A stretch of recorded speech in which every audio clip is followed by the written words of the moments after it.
Hola, hola, hola. ¿Cómo están? Espero que muy bien.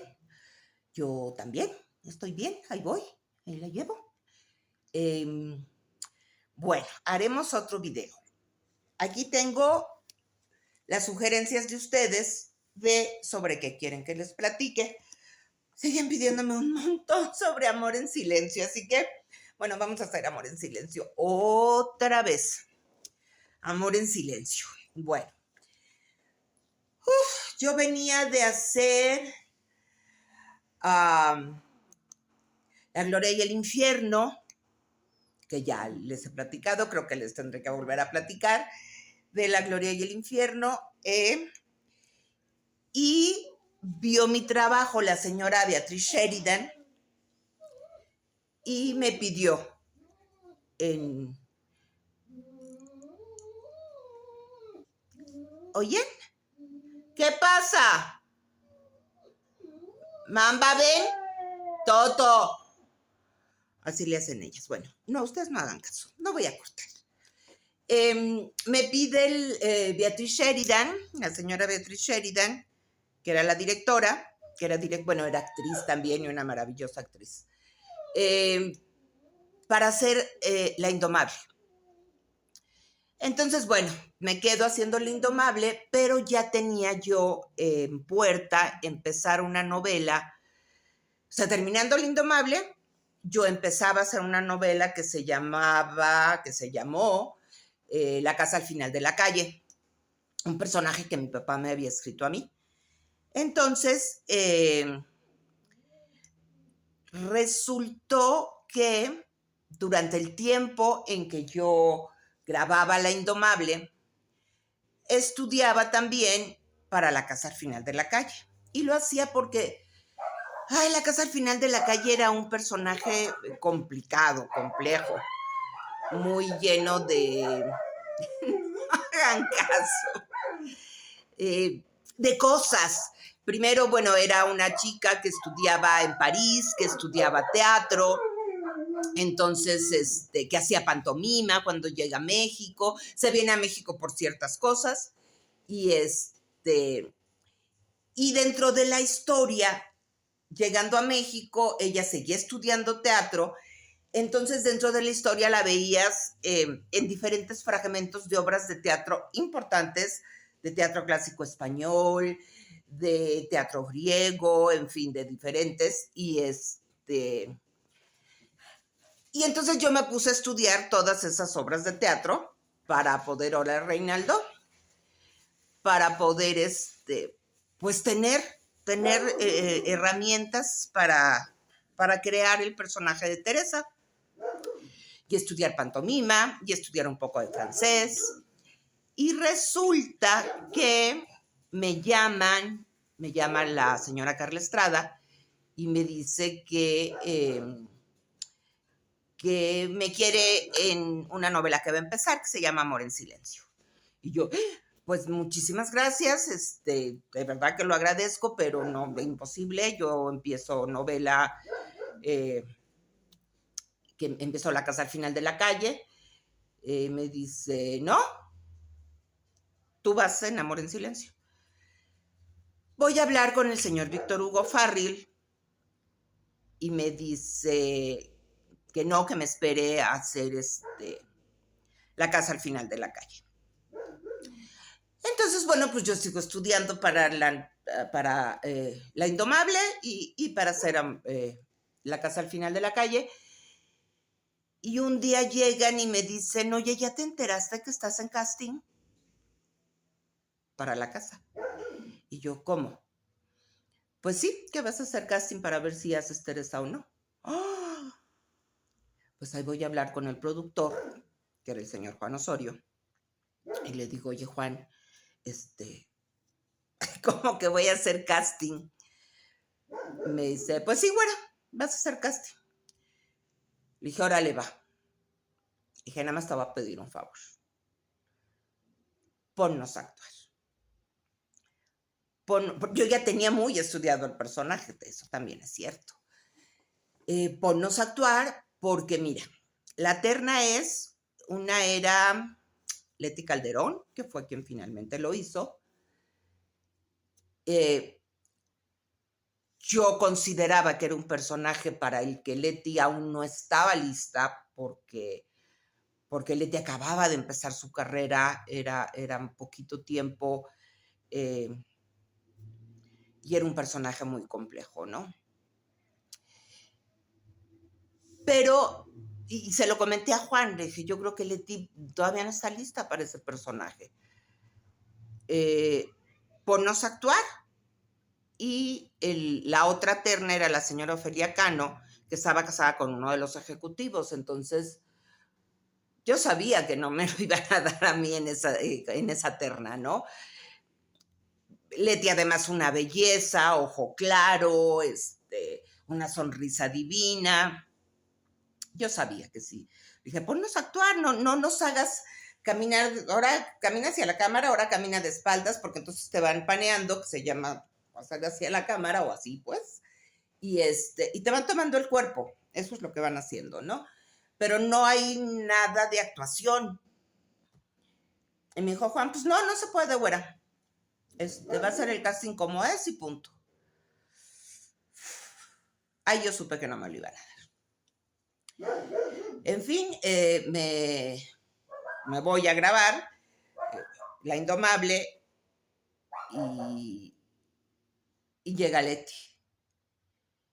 Y me dice, estábamos en maquillaje, me dice, oye, Elvira, quiero que sepas que me dijeron que estoy en terna contigo, pero que no la voy a aceptar. O sea, aunque me digan que yo voy a ser el personaje, no lo voy a aceptar, porque yo sé que tú tienes tiempo preparándolo. Le dije, mira, yo te agradezco infinitamente tu lealtad hacia mí, pero la realidad es que si arriba dicen vas tú, vas tú. O sea, no hay nada que podamos hacer. De hecho, tengo muchos apuntes, tengo cosas sobre el personaje. Si tú quieres, yo encantada te lo paso, ¿no? Viene el día del casting. Yo lloraba. Así les juro que se me salían las lágrimas. Y uno de los actores era Héctor Bonilla. Héctor y yo acabábamos de trabajar en La Gloria, en fin, nos conocíamos bien. Y y me dice, pero ¿por qué lloras, Elvira? Me dice, pues si el personaje te lo escribieron a ti, lo vas a hacer tú, no puede ser de otra manera. Digo, no, Héctor, no me lo van a dar. Ay, ¿cómo no me lo van a dar? Vas a ver que no me lo van a dar.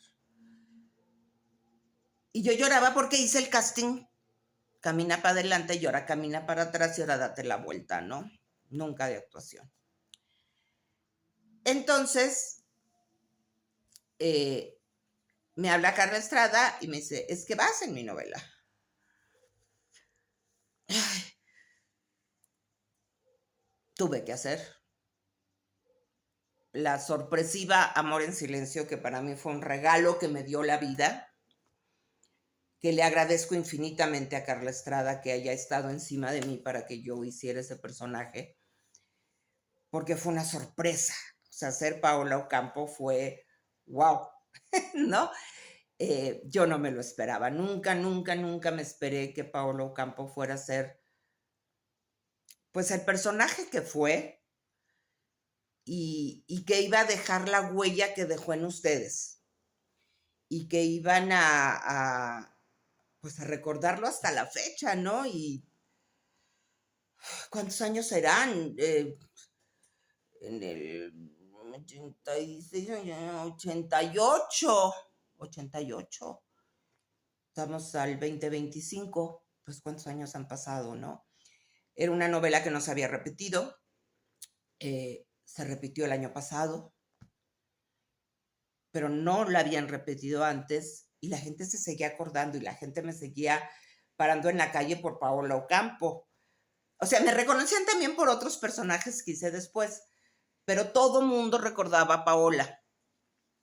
Entonces, Paola fue como un personaje que me dio mucha satisfacción como actriz, que no fue fácil interpretarlo.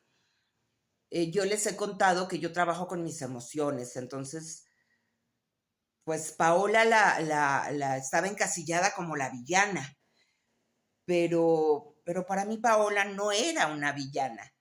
Para mí Paola era un ser bien desvalido, muy sola, muy herida, eh, con unos papás muy despreocupados por ella, que además no le creían nada de lo que ella decía. Todo creían que era una exageración de Paola, porque Paola estaba muy excéntrica, ¿no? Eh, Todo era Marisela, Marisela, Marisela. Entonces, los padres nunca se dieron cuenta de cómo trataban a Paola, cómo la despreciaban, cómo la hacían a un lado y cómo enaltecían de esa manera a Marisela, ¿no? Entonces, pues evidentemente la rivalidad entre ellas dos, pues las crearon los padres. Paola lo que hizo fue defenderse lo mejor que pudo. Yo, Elvira, en lo personal, y creo que muchos hacemos eso mismo. Cuando estamos muy heridos, nos enojamos o agredimos, porque es nuestra manera o es mi manera de defenderme del dolor. O sea, no quiero sentir dolor, no quiero contactar con esta emoción que me está doliendo tanto, entonces me enojo. Y así convierto la tristeza absoluta en ira y agredo. Antes de que me agredas, antes de que me digas, antes, yo te agredo primero. Ya no soy así, pero bueno, sí me sigo defendiendo. O sea, yo ya no agredo a la gente, no tiene ningún sentido. Sí lo hacía. Era muy rencorosa, fea, fea. Pero bueno, yo entendía a Paola y trataba, en el medio lo que decimos es que los abogados de nuestros personajes, de los personajes, son los actores. Así estés haciendo el personaje más villano, más feo, más inentendible en la vida que alguien pueda hacer las cosas de esa manera. Tú, actor, tienes que defender a tu personaje ante ti mismo para poder tener herramientas para interpretarlo. Entonces a mí Paola me daba una ternura, una... No, nunca le tuve lástima, pero sí me daba mucha ternura, mucha tristeza. Yo sabía de dónde venía, por qué Paola era como era. Hay una escena en especial que yo creo que ahí se puede entender perfectamente quién es Paola, que es cuando están el personaje de o sea, está Marisela y está Paola, y Marisela le empieza a decir que porque es así, que ella se podría llevar bien, que son hermanas, que por favor, que intente cambiar, eh, eh, y las dos se ponen a llorar, y Paola le dice a Marisela, te amo, hermana, pero no puedo evitar odiarte. Y se abrazan y lloran las dos. Esa es Paola. Esa es Paola, no era un demonio, no era una maldita, era un ser sumamente dañado y sumamente herido. Que finalmente también nunca le hizo daño a alguien. Pues no le hizo nunca daño. Pudo haber tenido actitudes negativas, sí. Haber dicho cosas feas para herir, sí, y las palabras hieren y hieren mucho, pero pues no fue como el personaje de Mercedes, ¿no? Pues que termina con la vida de su hermano y de Marisela, ¿no? Eh, sí, Mercedes no es complejo de Edipo, porque el complejo de Edipo es hacia la madre, de Electra es hacia el padre, pero pues no sé cómo se le diga el complejo de estar enamorada de su hermano, pero así era. Esa es la realidad. Eh, nunca me he puesto a analizar el personaje de Mercedes así a profundidad como para poder defenderlo. Margarita será la persona indicada para hacer eso. Pero Paola era dolor puro. Y el dolor que te hace que te llenes de espinas, ¿no? Alrededor para que ya no te lastimen más. Para mí esa es Paola Ocampo. La recuerdo con muchísimo cariño. Fue lindo trabajar con Peniche otra vez, porque veníamos de hacer La Indomable juntos. Entonces, en La Indomable, Arturo es muy alto. Yo le doy como por aquí al pecho a Arturo. Entonces, cuando íbamos a hacer ya Amor en Silencio, me dice Carla, oye, te voy a mandar a hacer unos zapatos especiales para que la altura entre Arturo y tú no sea tan dispareja por las tomas. O sea, me acuerdo en La Indomable lo que hacían era recargaban, o Arturo estaba sentado y yo parada para más o menos, o sentado y yo sentada así a un costado, o él recargado en una mesa y yo llegaba, pero para tratar de emparejarnos, pero sí, eso es un poco complejo luego en tomas porque se ve así como una diferencia muy chistosa, ¿no? Entonces decidió hacerme unos zapatos especiales de una plataforma de 17 centímetros, o sea, tenía la plataforma más 17 centímetros de tacón. No, les juro que yo me estaba matando. O sea, era un suplicio espantoso. Cuando empezó la novela, yo me ponía los zapatos exclusivamente para el momento de grabar. Terminaba de grabar, me los quitaba y me ponía unas pantuflas. Porque yo por si en la vida, pues no uso tacones, ni usaba tacones, ni he usado tacones. Desde ser tan bajita de estatura nunca me ha importado, entonces nunca he sido de tacones, ¿no? Sí he tenido, sí me he puesto, pero no, yo prefiero andar en tenis, me encantaban los zapatos de piso de niña, en fin. Entonces fue un suplicio verdadero, de verdad, créanme, andar trepada en eso. Después, yo andaba por toda Televisa con los tacones puestos y ya ni me acordaba que los traía. O sea, cómo se acostumbra uno, ¿no? A todas las cosas. Me acuerdo trabajar con Margarita Sanz, bueno, la gran Margarita Sanz, una espléndida actriz, pero Margarita tiene una técnica de trabajo muy compleja, que yo no entiendo. Hay varias actrices que la tienen.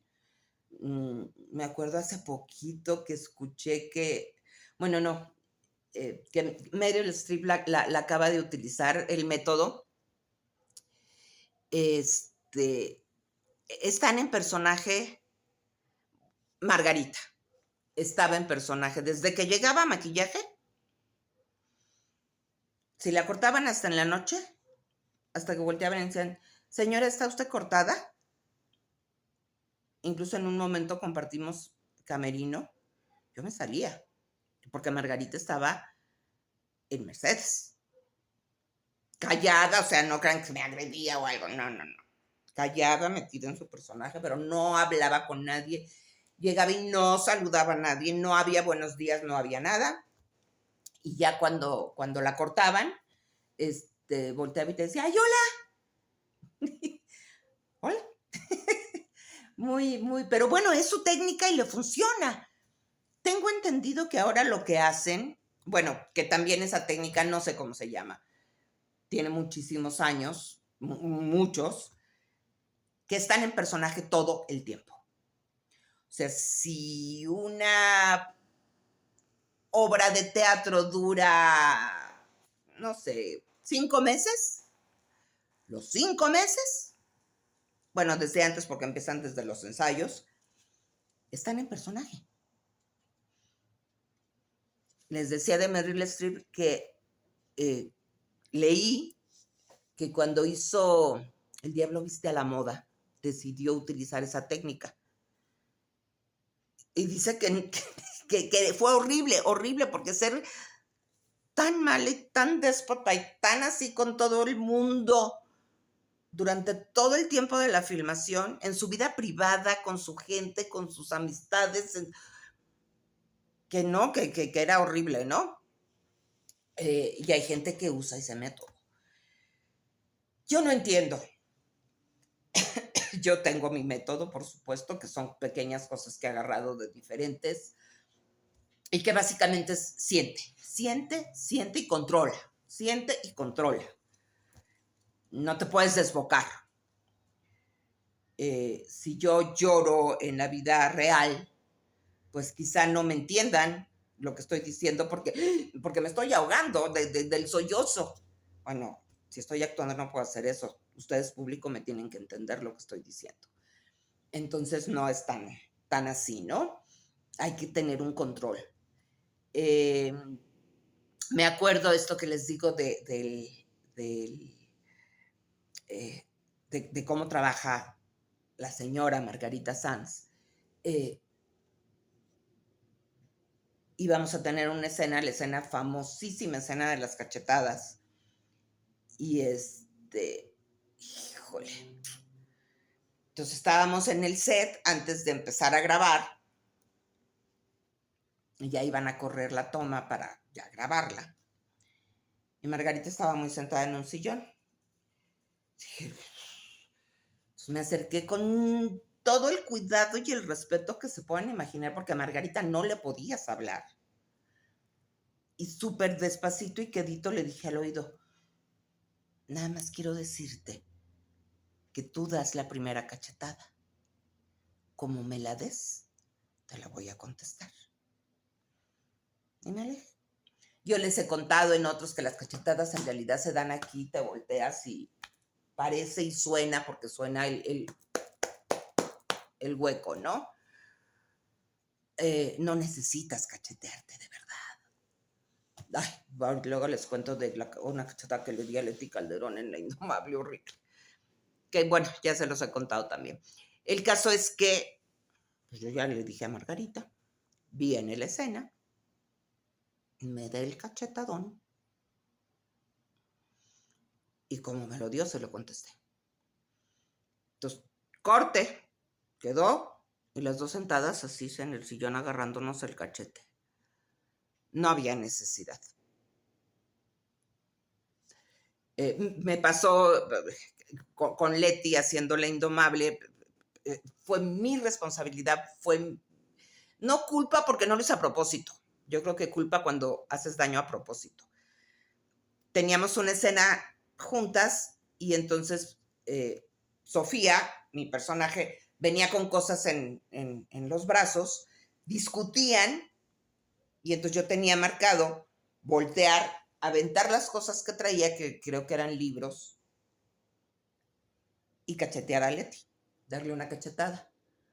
No lo pensé. Les hablo de control, o sea, uno tiene que controlar, pero no lo hice. Aventé las cosas y desde acá atrás agarré vuelo y le di el cachetadón a Leti. No, hombre. Terminó sentada ya en un set por allá, en una cama. Así se le escurrían las lágrimas y se agarraba el cachete. Y yo, perdóname. Le mandé un arreglo floral al día siguiente a su camerino porque me dio muchísima vergüenza, me dio mucha pena haber hecho una cosa así. No fue intencional, pero era mi responsabilidad controlar eso. Y con Erika Buenfil nos pasó que hay una escena en donde Paola la cachetea también muy al principio, que creo que está en las entradas de la novela. Y tengo entendido que a Erika, en una escena, Jacqueline Andere, la señora Jacqueline Andere, le dio mal una cachetada y le reventó el oído. Entonces Erika, al menos en ese momento, le tenía muchísimo miedo a las cachetadas, con toda la razón. Entonces le iban a marcar la cachetada y Erika se movía. Entonces le dije, mira, de verdad, de verdad, de verdad, vamos a ensayarla así en cámara lenta, despacito. Yo te la doy aquí, te volteas. Pero si te me mueves, te la puedo dar mal. En cambio, si la tenemos bien ensayada, bien, o sea, confía en mí. Si tú no te mueves antes de tiempo, yo no te voy a lastimar. Y si tú volteas la cara en el momento en que la tienes que voltear, se va a ver divina la cachetada y no va a pasar nada. Costó mucho hacer esa escena porque yo entiendo que ella le tenía mucho miedo a que la fueran a lastimar otra vez, ¿no? Que por supuesto la señora Jacqueline Andere lo hizo sin querer. Entonces, pues esa fue otra cachetada en Amor en Silencio. Me acuerdo, me preguntan mucho de la boda de Amor en Silencio. Fue llamado nocturno. Estos llamados donde estamos todo el elenco a la hora para una escena, o sea, para una fiesta, para una boda, para una misa, para ese tipo de cosas, es muy... nos citan a todos, entonces nos citan escalonados y nos van maquillando escalonados. ¿Quién va en la primera escena? Pues esos son los que entran primero y entran primero a maquillaje y demás, aunque todos estemos citados prácticamente a la misma hora, ¿no? Era de noche la boda, entonces era llamado nocturno y no sé, deben haber empezado a maquillarnos, o sea, los llamados deben haber empezado a las 5 o 6 de la tarde, la verdad que no lo recuerdo, cuando normalmente son a las 7 de la mañana para grabar todo el día. Y pues terminamos de grabar cuando ya había amanecido, ¿no? Mucho frío, la escena de muy, muy fuerte, porque finalmente uno se involucra, ¿no? Y esa emoción de lo que estaba pasando en escena, pues te va envolviendo y nos envolvía pues a casi todos, ¿no? Entonces la sensación era como muy triste, ¿no? Que había en general, además de que teníamos un frío horrible. Fue más difícil para mí, cuando se hizo todo lo del hospital y lo del funeral y todo esto, porque todos estábamos vestidos ya de negro y olía. Había tantas flores para las escenografías que olía a sepelio, olía a muerto. Así olía. Entonces, ay, estábamos todos así como, ay, qué feo se siente, ¿no? Además de que sabes que por lo menos 2 compañeros actores, que en este caso eran Arturo Peniche y la señora Sabi Kamalish, pues ya habían terminado su participación en la novela, ¿no? Entonces, pues ya no los ibas a volver a ver ahí contigo trabajando y esos personajes ya habían terminado, ¿no? Entonces, sí, fue así una sensación extraña. Me preguntan de la escena de la escalera. Evidentemente no soy yo. Sí hay una doble en esa escena. No toda la escena, pero hay... Me acuerdo el día que íbamos a hacer esa escena, me dio un ataque de colitis. No tienen una idea. Yo hasta después supe que la colitis se te puede reventar y que es peligrosísimo. Y ahí me quedaba agachada, no podía enderezarme porque me trataba de enderezar y era un dolor. Entonces tuvo que posponer esa escena para hacerla otro día, porque no la podía hacer. Y pese a que la caída así fuerte no era yo, era una chica Stone, sí hay un momento en que me tenía yo que rodar por las escaleras y mi cara hacia los barandales para que la cámara la tomara y pareciera que todo a la caída la había hecho yo, ¿no? Y luego el suelo y todo lo que pasaba abajo, ¿no? cuando, en fin, cuando ya se fracturó la pierna y demás. Este, Fue una chica realmente la que hizo la caída, que están entrenadas, preparadas y saben perfectamente cómo hacerlo. Eh, He hecho otras cosas en donde no he, que ya les platiqué, no es cierto, no, de esa creo que no les he platicado, de la mujer de Judas. Ya les platicaré. Algo creo que creo que recordar de que algo les platiqué de esas escenas del final de mi personaje, en donde sí pedí hacer yo las escenas. Este, no es muy, depende de la escena, ¿no? No es muy bueno, no es muy prudente a veces que sea el actor quien las haga, porque hay riesgos. Digo, de hecho ha habido accidentes donde han fallecido compañeros, ¿no? Entonces es preferible que las haga alguien que está capacitado para hacerlas, que sabe cómo caer, que sabe cómo pegar, que sabe cómo brincar, que está entrenado y preparado y esa es su profesión. A estarse arriesgando a que un actor que no lo sabe hacer, que no está preparado realmente para hacerlo, como los Stone, lo haga. Pues para una producción puede haber un accidente fuerte, como lo sabido, entonces no tiene mucho sentido. Fue maravilloso para mí volver a tener la bendición de volver a trabajar con Sabi Kamalish, una mujer a la que yo quiero todavía, y te quiero todavía, Sabi, que nos conocimos haciendo La Gloria y el Infierno, luego trabajamos en Amor en Silencio, y más adelante íbamos a trabajar en La Mujer de Judas, justamente.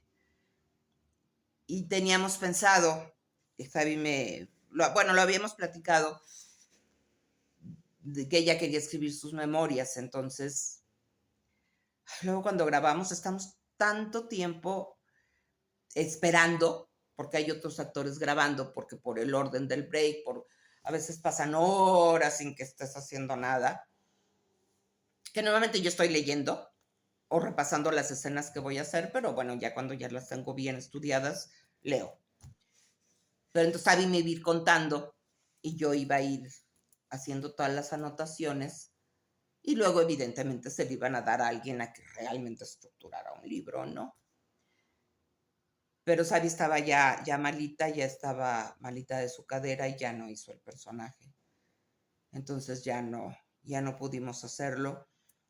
Pero fue muy lindo trabajar con ella. Me preguntan cómo fue trabajar con el señor Joaquín Cordero. El señor Cordero era un caballero.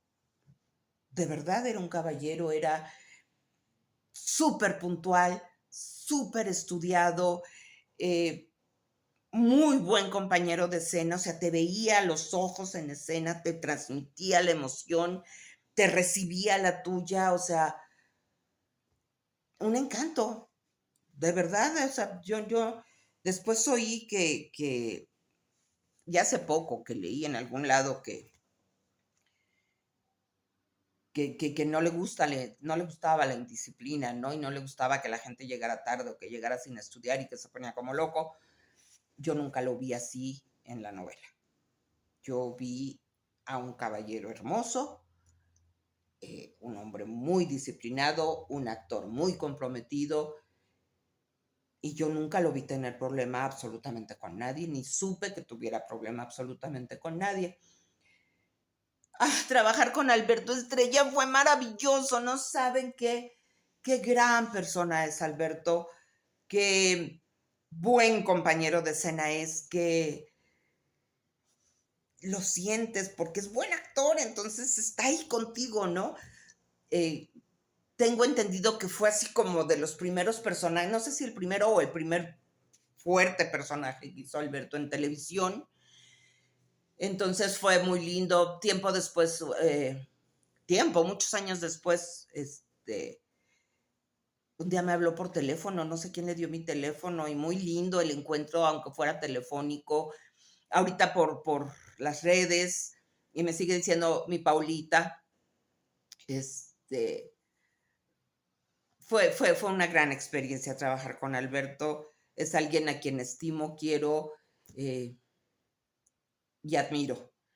Eh, Trabajar con Pepe Elías también fue muy padre. Eh, Pepe Elías y yo nos conocíamos ya desde antes y nos conocíamos como a nivel privado.